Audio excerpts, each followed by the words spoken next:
क्या आप जानते हैं कि हमारी धरती की उत्पत्ति कैसे हुई? लगभग 4.6 अरब वर्ष पहले, जब हमारा सूर्य नया नया तारा बनकर चमक रहा था, तभी एक विशाल ब्रह्मांडीय गैस धूल बादल ने अपना जादू दिखाया। नासा के अनुसार हमारे सूर्य और उसके 8 ग्रह इसी विशाल गैस धूल बादल से बने। यहीं उस बादल से धरती भी उत्पन्न हुई और वैज्ञानिकों का कहना है कि पृथ्वी ने अपनी शुरुआत उसी समय की थी जब उस डिस्क पर धूल के नन्हे नन्हे कण टकराकर एक दूसरे में समा रहे थे। इन टकरावों के कारण लाखों सूक्ष्म कण चट्टानों की तरह जड़ते गए और ये धीरे धीरे बड़े बड़े पिंडों में तब्दील हुए। इस रहस्यमयी प्रक्रिया में हर टकराव ने धरती को नया आकार दिया और एक महाविस्फोट के अंत में चूड़ा टुकड़ों ने इतना मलबा फैलाया कि उससे चंद्रमा का जन्म हुआ।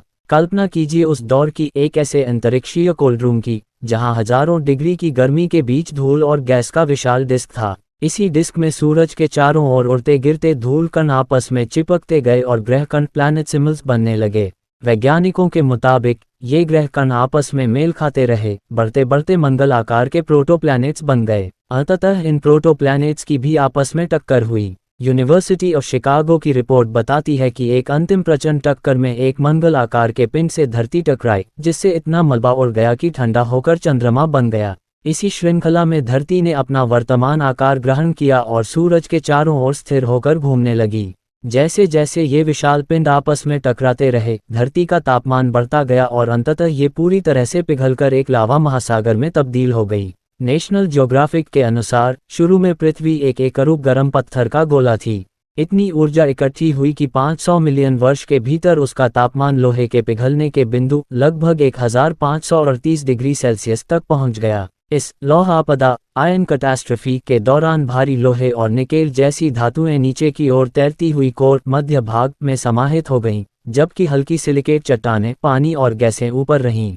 यही विभेदन प्लानिटरी डिफरेंशिएशन ने धरती के कोर और बाहरी स्तरों को अलग किया और आज धरती के कोर की ऊष्मा इसी रहस्यमय घटना का स्मरण कराती है। धरती का सफर यहीं खत्म नहीं हुआ। लगभग 4 अरब वर्ष पहले सूरज तंत्रीय ग्रहों को एक भयंकर उल्कापिंड वर्षा झेलनी पड़ी। जब बाहरी ग्रहों के परिवर्तन ने क्षुद्रग्रह बेल्ट के टुकड़े आंतरिक सौर मंडल की ओर उछाले, तब धरती चंद्रमा सहित आंतरिक ग्रह नन्हे नन्हे उल्काओं की बौछार से टकराए। इस दक्षिण की बौछार लेट हैवी बम्बार्डमेंट ने चंद्रमा पर गहरी खाइयां बनाई और पृथ्वी पर भी कुछ निशान छोड़े। हालांकि पृथ्वी पर भूमंडल और जल ने इन निशानों को समा दिया, फिर भी लगभग 3.5 अरब वर्ष पुरानी चट्टानों में मिलने वाली स्फेरुल की परतें उस प्रहार की याद दिलाती हैं। इस घनघोर टकराव ने धरती पर अत्यधिक गर्मी और ऊर्जा छोड़ी, लेकिन साथ ही साथ अंतरिक्षीय पानी पत्थर भी धरती पर पहुंचाए। इन घनीभूत टकरावों ने हमारे ग्रह को पानी भी दिया। शोध बताते हैं कि पृथ्वी के हर 100 पानी के अणुओं में से लगभग एक अणु प्रारंभिक सौर नेबुला ग्रह निर्माण बादल का है।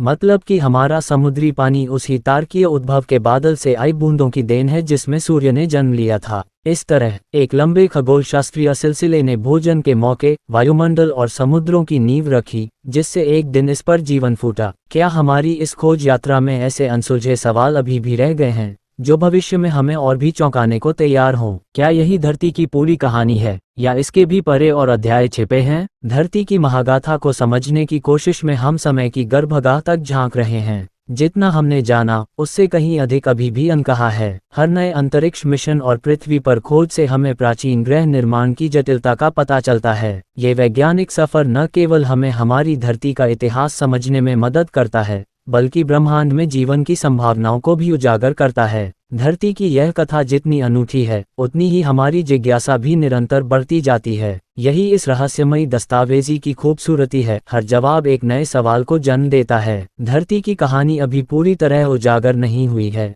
हर खोज के साथ उसके रहस्य और गहरे होते चले जाते हैं। हमें इसी उत्सुकता के साथ ज्ञान की इस यात्रा को आगे बढ़ाना चाहिए। धन्यवाद। वैज्ञानिक खोज जारी रहेगी।